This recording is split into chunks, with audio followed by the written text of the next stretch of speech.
Well, I guess the relationship with CDR or myself has gone back since the early 80s when I rode for Yamaha as one of my first major sponsors was Brian Collins Motorcycles on a Yamaha.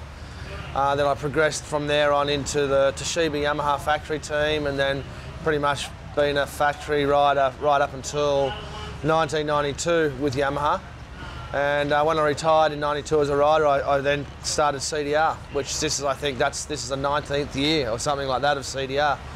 And so, you know, had a really enjoyable time, had a really successful time. We're only talking in the workshop the other day that, you know, since we've had this team, when we had the Thumpers and all the different classes that we've done, we've won something like 30-odd championships, probably more.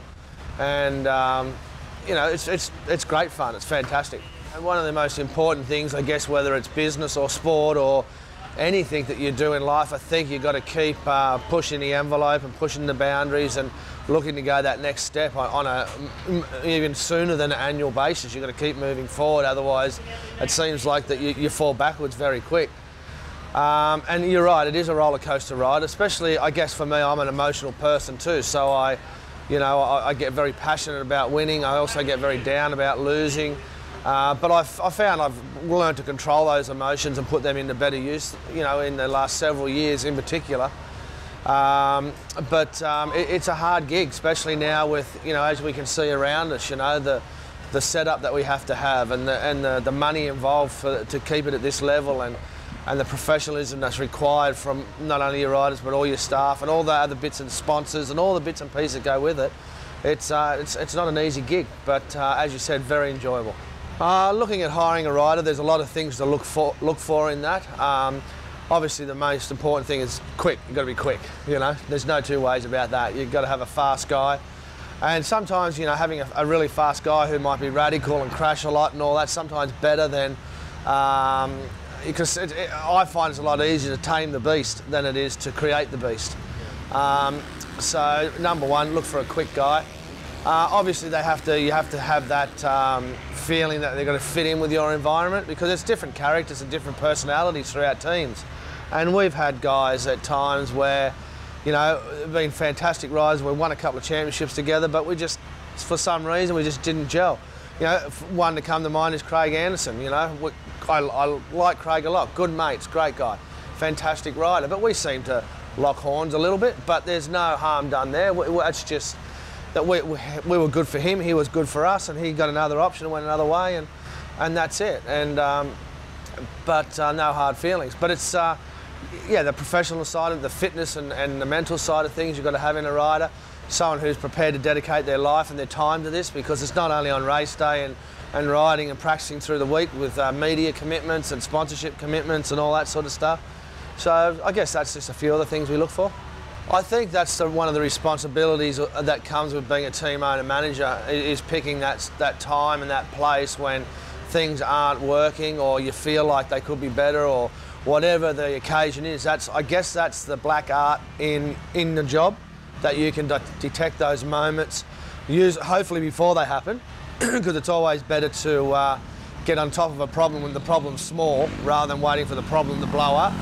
But that's in a perfect world and doesn't always happen. So, you know, there's certain times, certain moments in time, you just got to pick the right situation. Sometimes, for Jay Marmot, for instance, sometimes he requires the old footy coach talk, you know, kill, kill, kill, you know, that sort of thing. Where with Josh, for instance, Coppins, he's a very calm guy, completely different style of guy, very calculated, very grounded in what he's doing, and you know, you just don't need to do much with him at all. Just set and forget, really. But yeah, different courses require different things. Good point and good question about the sponsors. We've, like I said, the relationship between myself and CDR and Yamaha has been over 25 years or something like that. Dunlop tyres, for instance, they were around when I was riding then, so they've been a 25 or 30-year sponsor. Monza Imports are a distributor for Alpine Star and Fox Clothing. They were all sponsors of mine when I raced. Oakley sunglasses and goggles. In fact, I was their very first sponsored athlete in Australia when Oakley first came to Australia, back when they started making motorcycle grips. That's how they started. And you know, all the other guys, and sorry if I forget them, but they're all, you know, so appreciated. And it's just now, it's more like a friendship with all these guys. It's very straight up, it's very open. If I feel like the team is, the direction we're going requires a bit more money, then I go and speak to all those people in a sensible way and explain exactly where I'm at and be transparent with that, and hopefully they support it. 9 times out of 10 they do. And if they can't, I also get that, you know.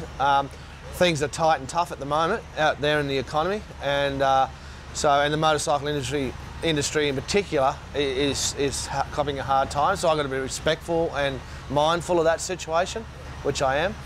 And then I guess over the course of time we've had companies like, back in the fag money days, we had Marlboro, Peter Jackson, and we had Miller Beer, we had Boost Mobile Phone, we had Nokia phones. Now with our current sponsor, Rockstar Energy Drink, they've been with us for 3 years, and I hope they're with us for a lot longer. They seem like a good fit for us, and we get on good with them, and I hope they're here for a long time. But the big naming right outside sponsor, it seems to be the one that's hardest to keep, you know, because they come in at a certain time to suit their needs, and when that finishes, they go off and do something else. The industry ones, they're all just my mates. They're easy.